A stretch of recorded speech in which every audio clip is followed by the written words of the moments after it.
Eto na nga yung araw na pupunta tayo sa Canada. Hindi pa nga rin nagsisink in sa akin na paalis na nga talaga ako. Dito na nga rin kami nag-meet nila mama at nila papa tsaka ng mga kapatid ko. At eto nga kapatid ko, hindi na nga napigilang umiyak. Nag-check-in na nga rin ako ng mga gamit ko at eto nga si papa bago ako pumunta ng immigration nag-aantay nga dito sa may taas. At guys, sinasabi ko nga sa inyo, kulang yung 4 na oras ko para pumila nga sa check-in baggage at tsaka sa may immigration. Buti na nga lang nakaabot ako at nakasakay na nga tayo ng airplane. Eto nga pala yung unang international flight ko kaya sobrang excited din ako pero medyo kabado na nga din. At dahil nga hindi ko abot yung cabin, buti na lang ito si sir, tinulungan na nga rin ako para ilagay yung mga gamit natin dyan. Wala nga tayo sa window seat kaya naman nakikita na nga lang ako dito sa may gilid. At sa mga curious nga, ganito ang itsura ng CR sa may airplane. At dahil nga first time ko umalis ng bansa, hindi ko nga alam kung saan to isasaksa kaya naman tinignan ko na lang yung mga katabi ko. 2 hours and 35 minutes pala yung biyahe natin papunta nga ng Hong Kong. At pagdating nga ng hapon, sobrang ganda talaga ng view. Gusto ko talaga yung mga sunset na ganito. Dumating na nga rin yung meal natin na parang adobo pero hindi nga ganun kalasa. After nga nyan, finally nga pababa na tayo at nandito na nga tayo sa may Hong Kong. Naghanap na nga ako ng mauupuan para nga makapag-charge na nga din ako. 8 PM na nga ako lumapag ng Hong Kong at dahil nga meron tayong 14 hours layover na pag-isipan ko nga lumabas ng airport. Lakas nga lang ng loob yung meron tayo para makalabas nga dito dahil hindi ko naman talaga alam kung saan tayo pupunta. Pagkatapos ko nga bumili ng ticket, nagpapalit na nga rin ako ng Hong Kong dollars. At nag-search nga lang din ako sa TikTok kung saan nga ba pwedeng pumunta kapag matagal yung layover nyo. Pumunta na nga ako ng MTR, ito yung train station nila at sumakay na nga tayo papunta sa may Hong Kong. Ganito nga yung tsura ng train nila sa loob at meron nga tong 3 stops, Changi,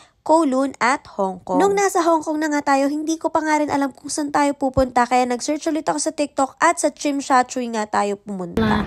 2 and 1. Okay, $15. OMG, bakit ganito? Okay, 20. Lagyan natin ito, 20. Gumana ka, girl. Sa totoo lang, medyo nahirapan ako makipag-communicate kapag nagtatanong-tanong ako dito. Kaya naman ang pinaka-lifesaver nyo talaga ay kapwa Pilipino nyo nga din. At nandito na nga tayo sa may Central at ang sasakyan nyo nga is to Chuan 1 at sa Tsim Sha Tsui nga tayo bababa. Gusto ko nga sana pumunta sa may Mongkok kaya lang medyo malayo na nga at hindi ko na nga alam kung paano pabalik. Nakita ko nga na meron ditong kainan sa Tsim Sha Tsui sa may letter H I Square. At kaya pala hindi ako makasilip kung ano yung itsura ng labas mula sa train station dahil nasa ilalim pala tayo. Nag-escalator pa nga kami ng 2 floors para makalabas nga dito. At finally, pagkatapos ng pagod, nakahanap na tayo na makakainan. We're gonna eat here sa Hong Kong traditional food. So guys, ayun yung mga menu nila. Ang itatry ko is this one. So guys, look at my things. Dami. So guys, ito na yung bubble waffle. Itong, ayun tawag dito? HK bubble waffle. So gato siya.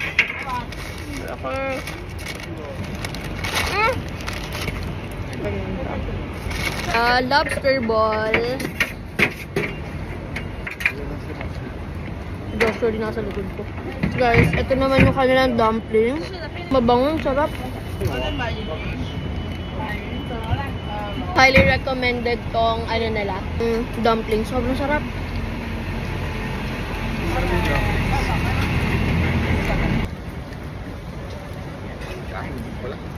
Yan yun, pinipilahan talaga siya, ang daming tao.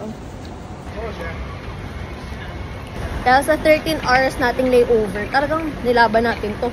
Diba? Kahit hirap-hirap ka na dyan.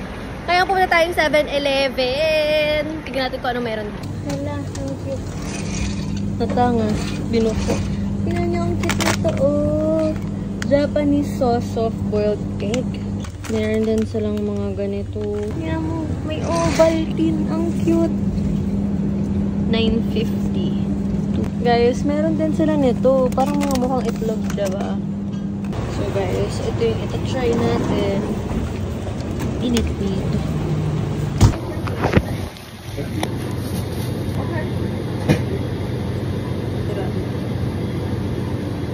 At pagkatapos nga nating mag-food trip, nag-picture-picture nga lang tayo dito sa may street na guys. Ito naman yung bus nila. Gonna right there. Tapos, ganito yung itsura ng MTR na sign. Sobrang happy ko nga talaga kasi ang goal ko talaga ay makalabas nga ng Hong Kong airport dahil ang tagal nga ng layover natin. Pero ang problema ko nga, hindi ko alam kung paano bumalik ng airport. Guys, so ang problem ko ngayon is paano bumalik ng airport. Tapos nakakita ko ng mapa, hindi ko maintindihan, girl. Guys, so Kasi nagtatanong kung matibay ba tong maleta natin. Ayan, nakapag-stroll na siya dito sa Hong Kong. Yes, super risky na itong ginawa ko. Pero kasi 13 hours naman yung layover ko.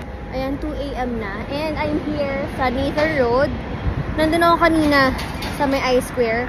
Kaya naghahanap nga ako ng gas station kasi dun ako sasakay papunta ng airport.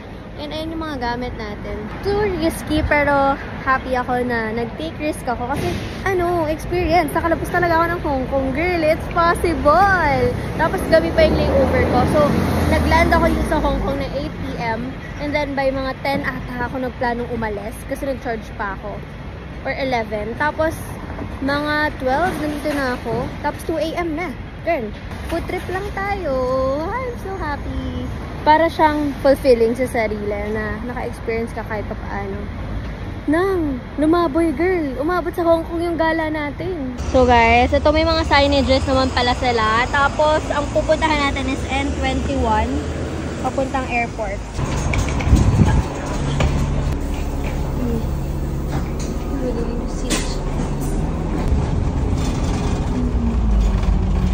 Dito na tayo sa bus. $23 each. Yes, nakasakay na tayo pa airport pero hindi ko sure kung tama ba ito sinakit ko. Nakalagay lang sa airport. Update ko na lang kayo. So guys, akit tayo dito sa second floor. Tignan natin kung anong meron kasi gusto ko lang experience. Ooh, ganito din. Yan, so malaki pala siyang ganyan. And finally, nakarating naman tayo. Guys, ito yung itsura ng airport at 3 AM. Here I am. We made it! Dito na tayo ulit sa airport. I made it! I'm here at the airport na ulit. Diba? Gala-gala lang. Pero kulang sa tulog. Let's try natin to. Doon, may sabon. So to means, ang galing. Ito to. Guys, update. It's 6:19 AM in the morning and yung tulog ko putol-putol. Nakahiga lang ako dito right now. Waiting na lang. Hindi ako nakaikot sa airport nala. Kasi nga gumala tayo, girl. Update. So, itong 13 hours layover natin. 7:45 na. Guys, mag-8 pa lang. Ang boarding ko is 9:45. Iit muna tayo. Iit. Kakain muna tayo dito sa McCafe. Let's see anong makakain dito. Eat in. Ang sarap na ito Breakfast. 20 seconds. Ang dami. 3 hot.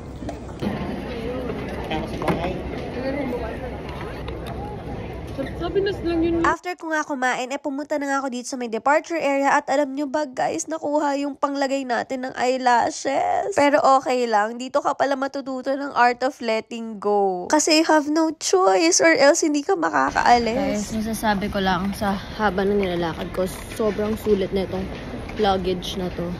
Hindi ako napapagod dito lang sa backpack ko. Pero ito, napaka-hassle free. That's my flight, gate 66, 828. This is the LV. Grabe guys, itong airport ng Hong Kong. Napakalaki. So guys, here's my gate.